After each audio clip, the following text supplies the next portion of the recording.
Ricciardo est frustré, je dois prendre chaque virage en 5 étapes. Pardon.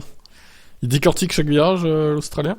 Il a toujours été fort précisément au freinage et à l'entrée des virages. C'est précisément son écueil dans la McLaren.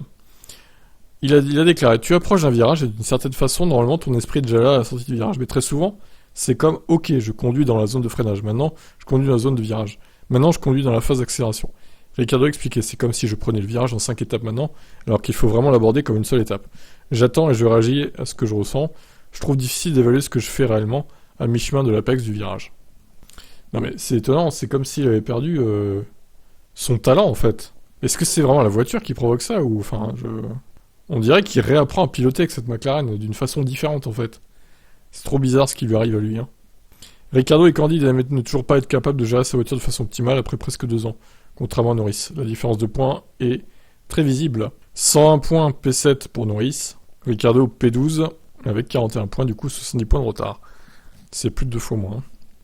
L'Australien est également franc au sujet de sa relation avec son équipier, évidemment.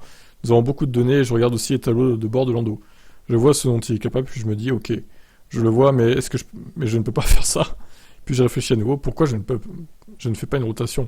Pourquoi je fais pas ça? Bah parce que tu as perdu ton talent. Voilà. Il a perdu ses capacités de pilotage. En fait, il avait une certaine manière de piloter, je pense, chez Renault et Red Bull, qu'il peut pas reproduire là.